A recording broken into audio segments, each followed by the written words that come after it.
Alright, Shalom. Kal Halal, Yahweh B'Hashem Yahushai. All praise, honor, and glory and fear to Yahweh B'Hashem Yahushai, B'Hashem Arakakadash. Double honors to the apostles and elders of Great Millstone who lead our nation. And peace and salutations to the hopeful elect. Brothers out there that's striving and a few sisters that's starting to tune in and paying attention to what's going on. I'm pick back up to do like a second edition, because last week in camp I went into, situation with women, how women, the role that they play in the prophecies that's coming. Because you're going to have women that's going to get judged, and it's going to, they're going to get judged for the way that they've been living. And then you have some women that the Most High is going to give mercy unto. And so I wanted to go back into like a second edition, because I didn't get a chance to get all the scriptures out that I wanted to. And I just want to get a couple more scriptures in on that, because they're starting to have certain women that are starting to pay attention to this truth. And those women, especially women that are with a man that's striving, a man that's in the faith. And then there are women that are not with men, they're women in the world. So I'm just going to go into a couple more of those scriptures that's going to play key pivotal roles was going forth, because contrary to popular belief, women aren't supposed to be doing certain things that they're doing in society. They're not supposed to be given certain positions that they're having. And a woman that's in the faith or trying to be in the faith, she knows these things, because if she's with a man that's done told her this is not supposed to be, so she's supposed to fall in line with what the scriptures say. And the women that don't, those are the ones that's going to be judged. So I'm just going to get on scriptures that's touching on women. This is Isaiah. Actually, I'm going to start off with one of my favorite scriptures, because it's extremely important that people know what time we in. It's Romans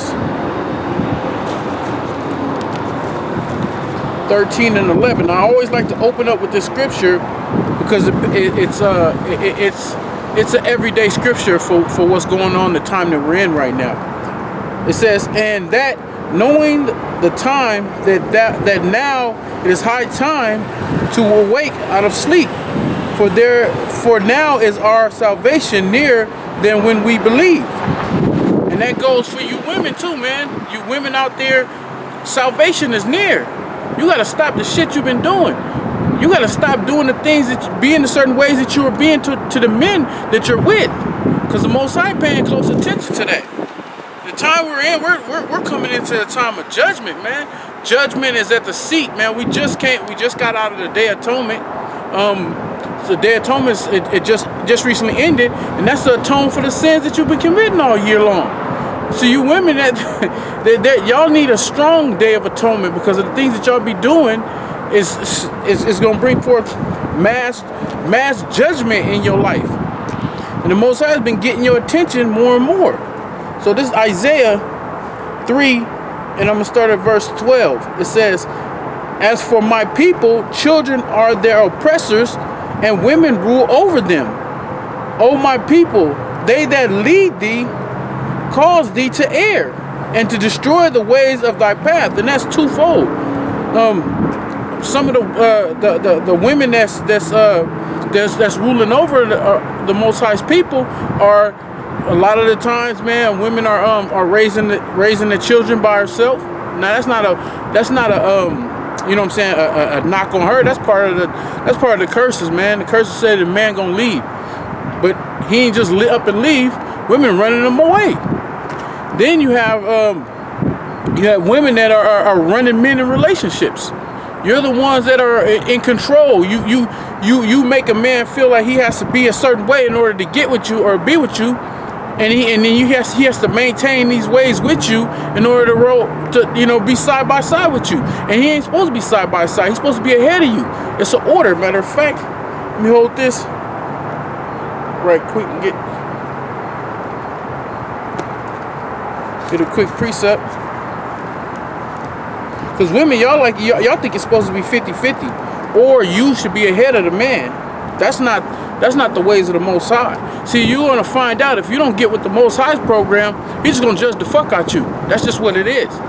You can get with his program and strive to receive mercy, or you can get with the program that you've been on, which is your way, which is going to lead for you being dead one day. This is 1 Corinthians 11:1. It says, Be ye followers of me, even as I am of Yahushua. Now I praise you, brethren, that you remember me in all things and keep the ordinances. The ordinances what? That means an order. And what is order? One thing, then the next thing, then the thing that follows that, then the thing that follows that, and so forth and so on. That's an order. It's like a 1 through 10 is an order, starting with 1. What's the next in the order? 2. What's next in the order? 3. What's next in the order? 4. On down to 10. On down to whatever number you're going up to. But there's an order. You have to start with 1. And then this, in the Most High's program, the man is 1. Verse 3. It says, but I would have you know that the head of every man is Yahushua, and the head of the woman is the man, and the head of Yahushua is Yahweh. That's the order. The order is the man. You ain't side by side with the man. You're behind him. He's in front of you.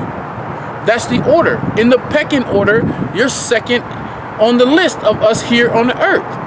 The first on the list is the Heavenly Father, Abanawa Yahweh, his only begotten Son, Yahushua, then man, then you, then children. That's the order. So, back to, I'm going to read verse 12, Isaiah 3:12. It says, as for my people, children are their oppressor, and women rule over them. O my people, they which lead thee cause thee to err, and destroys the way of thy path. Because for one thing, it's all out of order, because the woman is ruling. It says that it said, oh, for my people, their oppressor, so like the children are their oppressor. That children is the so-called white man. He's the children that oppresses us, because he is under us. He's come from us. He come from he came out of Isaac. Esau came out of Isaac, and he had a twin brother Jacob.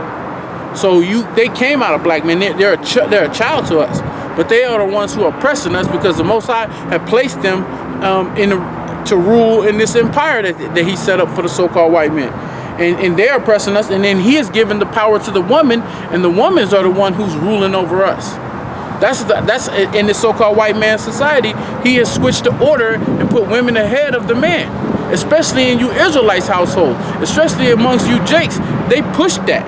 And how does he do that? By giving the women the power, giving them the ability to maneuver through society without you, giving them government assistance, giving them education, so-called education, and when they go and get Esau's education, he gives them the high-paying jobs that make more money than you, and then he gives you the leftover positions and jobs that don't pay much. So therefore, you can't even feel strong as a man in your own household, because your woman is the one that's so-called breadwinner. She's the one that's bringing home the bacon, when the man is supposed to be bringing home the lamb. We're supposed to be in charge. And even if a woman is making more than a man, she's not supposed to abide over him. She's not supposed to usurp authority over him. She's still beneath and underneath him. That's the way it goes in the Most High's way. And you women out here that's watching and paying attention to the truth, you need to fall in order with that.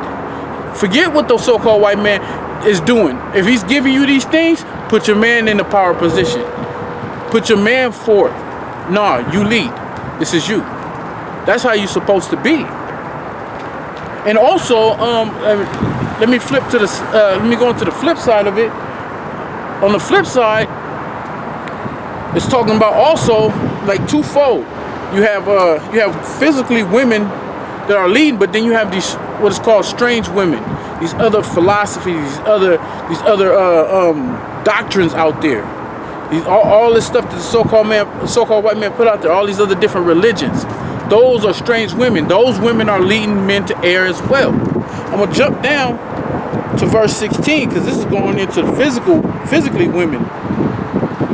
It says, moreover, the Lord said, because the daughters of Zion are naughty. When it says daughters, and it has a plural in it, like an S, that's talking about the women. That's talking about the women of the nation of Israel.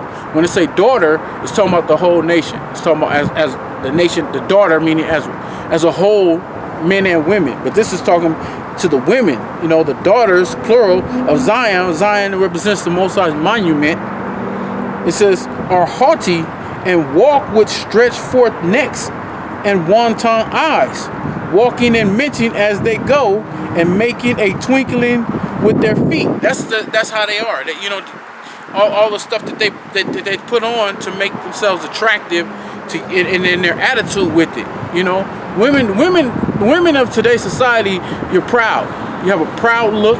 You have a proud mindset, and you walk with pride. You carry yourself with pride. Not as a positive proud, but a negative proud. That's how you carry yourself, as if you're better, or you look down on men. You look down on people. That's what you do. You have that attitude about yourself. Verse 17. Therefore, the Lord will smite with a scab of the crown of the heads of the daughters of Zion. So, what nation of women out here that smited on their crown, meaning they don't have the ability to grow hair down their back like the rest of the women in the of the world, the rest of the nations out there. See, most women out there, no matter what nation they are, they can grow hair way down their back, you know, past their bra straps, you know, past their shoulders. Some of them can grow it down there near to their ass. But the so-called black woman from the tribe of Judah, from the tribe of Benjamin, from the tribe of Levi, the southern kingdom, you have been smite with the crown because of your attitude. You're proud. The Most High has put a special curse on you, and that curse separates you from the women of the other nations and the women of your own nation, of the nation of Israel. The northern kingdom. The northern kingdom women, they don't have that crown, that curse of the crown. Matter of fact, the Most High has accelerated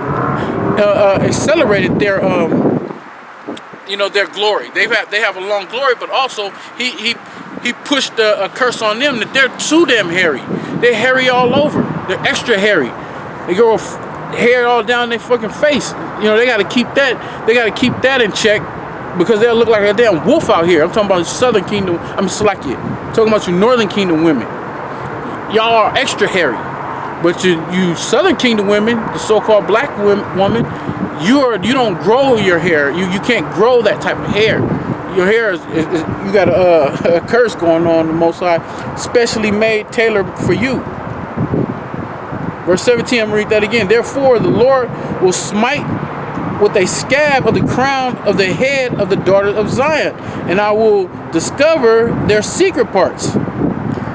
That in that day that the Lord will take away the bravery of thy twinkling ornaments about their feet, and their coils, and their round tires like a moon, because a lot of the women of the southern kingdom, y'all out of shape like a motherfucker.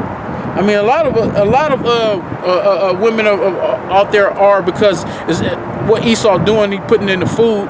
He's putting all this poisonous shit in the food, in the water supply, in the air we drink, all the toxins and stuff.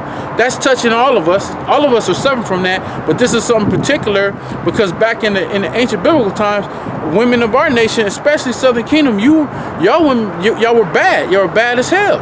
But the Most High he has changed that. So their chains and their bracelets and their mufflers, call them and bonnets and ornaments on the legs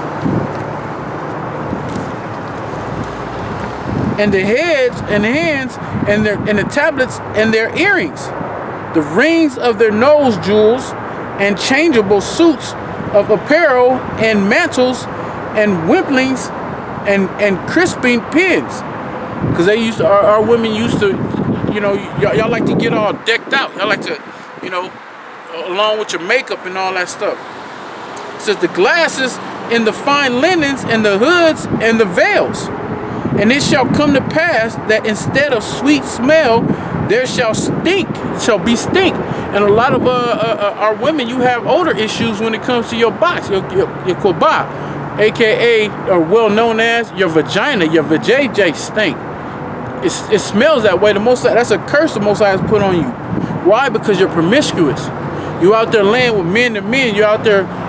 You done been with Some women, you think about it, from a 10-year span, from a woman loses, nowadays, an average, a woman loses her virginity nowadays. I mean, it could go even younger, but let's just pick an age at 16. In a 10-year span, between the time she's 16 to she's 26, how many men she done been with? You know, like how many women she, like, realistically, you women out there, that's not a question that I'm asking for an answer. That's just a question that you need to ask yourself. How many men have you done had on top of you? How many men done got behind you, pounded you down? How many men have you opened your wound to and allow him to come inside you? How many men? That's a question for yourself. Even women, even you women that are following the truth, you think about that. How many men, just from a 10 span, even you can go on to 20, just go through all the research through your life. Can you remember all the men? How many you've had? And if you women out there that this doesn't apply, let it fly. If it's not for you, you're not a promiscuous woman. You're not out here like a harlot. You're not sleeping. You're not going from man to man. You're not laying, from one man's bed to the next man's bed, or having the many men in your bed. If that doesn't apply to you, then don't. If the shoe don't fit, don't worry about it. But if the shoe fits, only shoe fits if you're wearing it. Think about that. That's just more of a reason for you to turn and seek the Most High, and seek to please Him now. Do things according to what He says. Do according to what the Scriptures say. Convert yourself. Convert your life to, you know what? I done things my way all my life. Let me start doing things what my Heavenly Father put in the Word for me to do. Let me submit myself and put myself in full of subjection unto the ways of the Word of the Most High. Verse 24. And this, I'm gonna read that verse again. And it shall come to pass that instead of sweet smell, there shall be stink. Say it the right way. And instead of a girdle, a rent. So instead of have a girdle, meaning like a woman put on there and had that hourglass figure, it's not gonna have, a woman ain't gonna have that type of figure. She's not gonna have that. She's gonna be rented, like it's busted open. And instead of well set hair, baldness. And instead of a stomacher, a girding of sackcloth, and burning instead of beauty. And that's what our women. Who does that fit? That fits the women of our nation, primarily the Southern Kingdom. But that goes for you Northern Kingdom women as well, because this is written to you. This is written to the daughters of Israel, the women of the nation of Israel. Verse 25. Thy men shall fall by the sword, and thy mighty in the war, and her gates shall lament and mourn, and being desolate shall sit upon the ground. But she's not gonna have a man. And in these times that's coming, these women out here with these men that are in the world, that man gonna get taken down. And guess what happens then? You're gonna be taken over by another man, and you're gonna be subject to fall up under what that man have you do.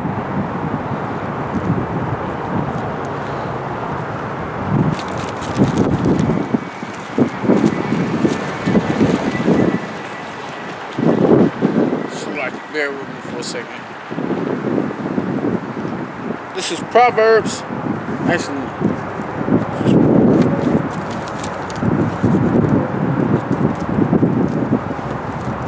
this is Proverbs 7:1. This is going to be twofold. It's going to be spiritually and physically. It says, "My son, keep my words and lay up my commandments with thee. Keep my commandments and live. And my laws as the people of thine eye." It's like as the apple of thine eye. Bind them upon thy fingers, write them upon the tables of thine heart. Say unto wisdom, thou art my sister, and call understanding thy kinswoman. Because wisdom is Sophia. It's known as a woman. Right? When we in the faith, we call Sophia our spiritual wife. That's our woman. Verse 5. That they may keep thee from the strange women. or woman, Slakia, from the stranger which flattered with her words. Now that strange woman, that's talking about other philosophies, other doctrines, other religions, other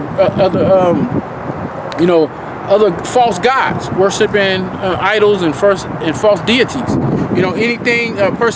Anything you into worshiping besides Yahweh B'Shem Yahushua, if you are Israelite, and anything outside of the Bible.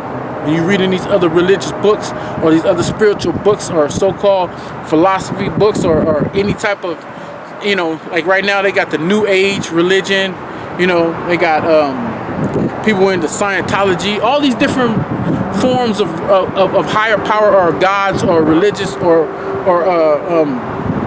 anything that's outside of the scripture. That's a strange woman.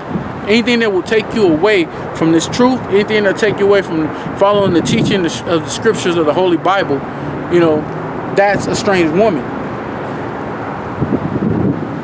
This is for at the window of my house. And now it's gonna go into as I keep on reading, it's gonna go into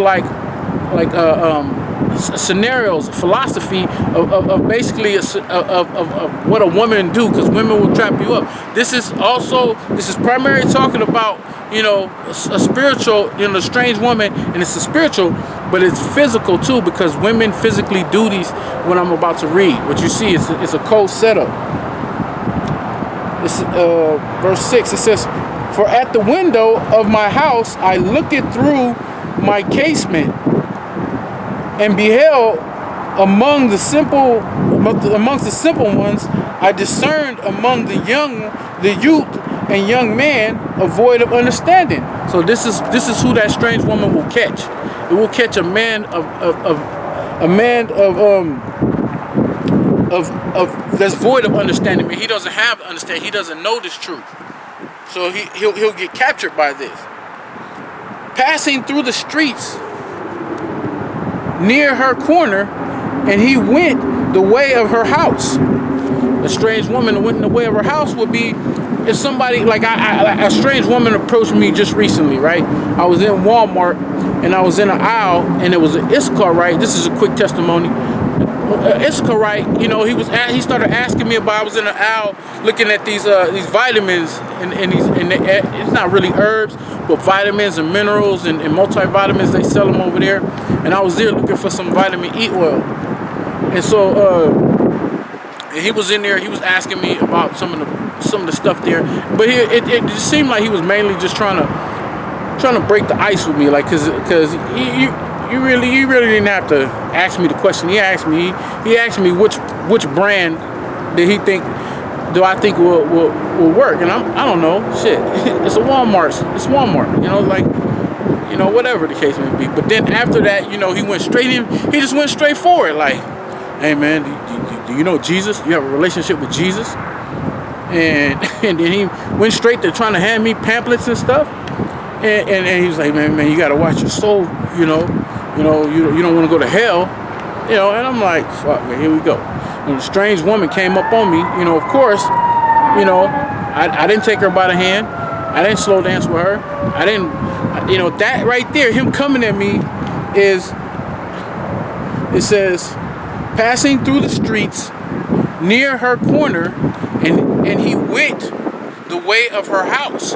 So that would have, if I would have just been like, oh man, tell me more about it, like, a man that's void of understanding would do, that's coming towards the corner of her house, that's coming near her house. But I didn't. I actually basically put the truth on his head, and then and I give it to Jake. Jake was, he was humble, what I'm saying? Like, you can tell he didn't really know much. I would ask him questions and go in scriptures, but he was familiar with the scriptures, but he didn't have an understanding, like the scriptures say in Romans the 10th chapter. It tells you, matter of fact, let me just get it real quick.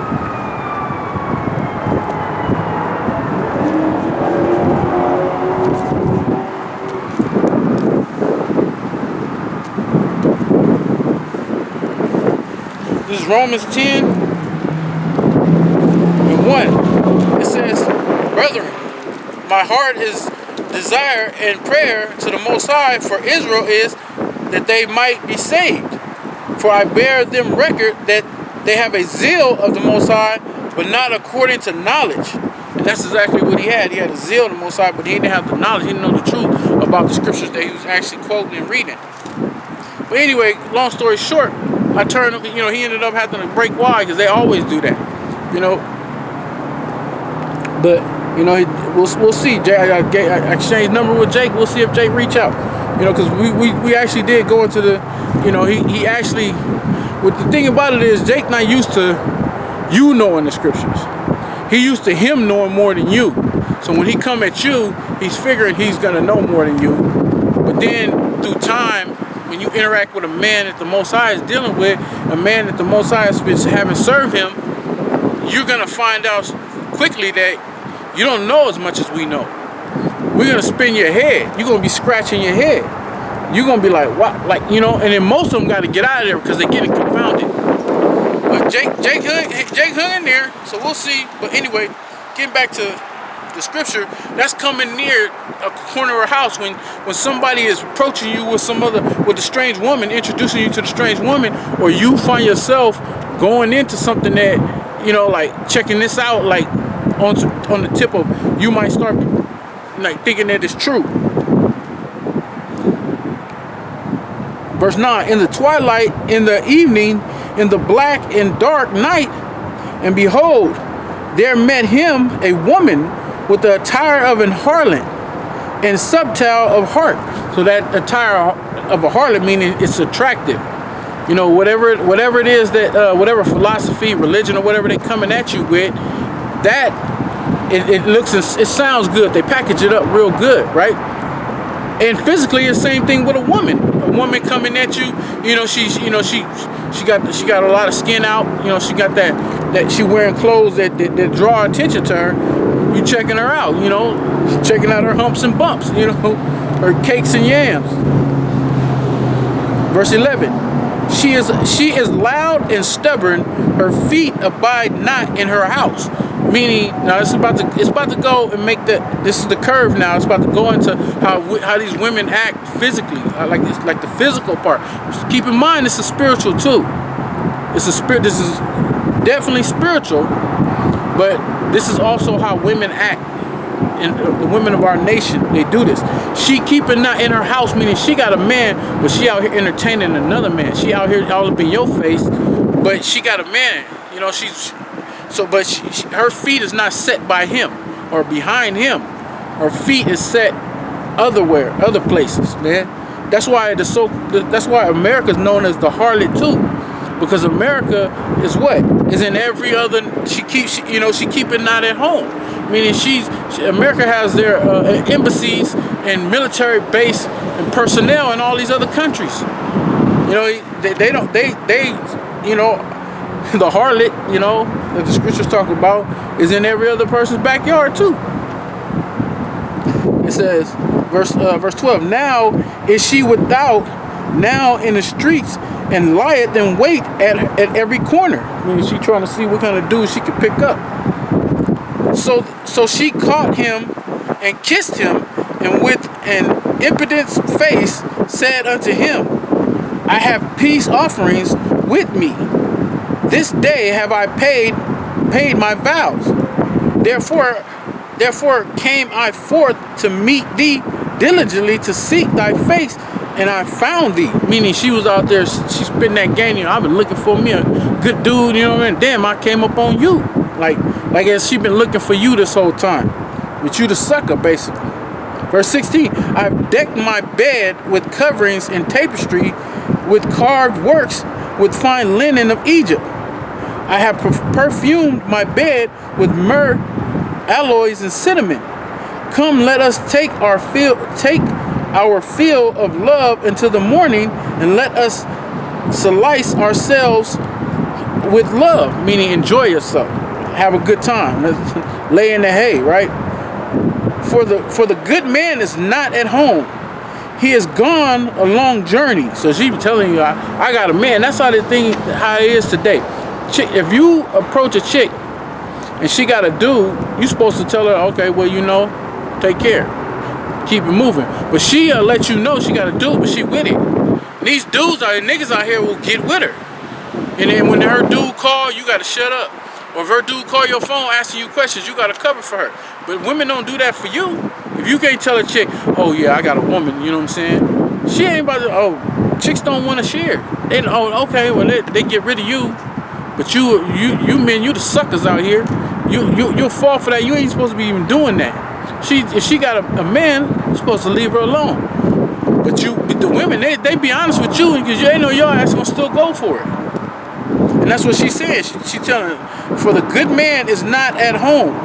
He has gone on a long journey. He had taken a bag of money with him and will come home at the day appointed, meaning she won't be back till next week or next month or whatever the hell. He on the road.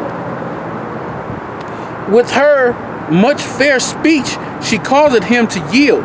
With the flattering of her lips, she forced him. He goeth after her straightway, as a ox goeth to the slaughter. And that's exactly what you're doing. You don't know it, but you're going straightway like an ox will go to the slaughterhouse. You're going to get slaughtered. He that commits adultery, bringing forth sin, that's a sin unto death. You're going to be put to death. It says, as a fool to the correction of the stocks, till a dart strike through his liver. So basically he's doing that and he won't feel it till the Most High strike you down. Get struck through the liver. The liver filters your blood. You're done. You get hit like that. It's game time. It's a wrap. As a bird hasted to the snare, like a bird don't know that it's being trapped. A snare is a trap. It goes and it's paying attention whatever it's pecking at on the ground, not knowing that another prey is coming to. Another prey is headed that bird's way to take him out of the way, put him to death. It says, and know it not that it is for his life. Hearken unto me, now therefore, O ye children, and attend to the words of my mouth, and attend to the scriptures. Let not thine heart decline to her ways. Go not astray in her path. Like if she comes up, and this is twofold. Remember, this is first and foremost, it's the spiritual. Stay away from the strange woman, but she can stay out of her path. If you walking down somewhere and some dudes approach you, or some Muslims come at you, or somebody come with you, Christian, any type of strange woman, aka a religion or some other philosophy, stay out of that path. Don't entertain that. If a woman is flirting with you and she trying to get with you and she got that rock on her finger, or she tell you straight out she got to do, stay out of her path. Whatever she cook up, don't eat it. Don't sit down and dine with that. You gotta break wide. Verse 26, for she had cast down many wounded, yea, many strong men have been slain by her. Her house is the way to hell, going down to the chambers of death. And that's what it is when you commit adultery. That's what it is when you commit spiritual adultery and physical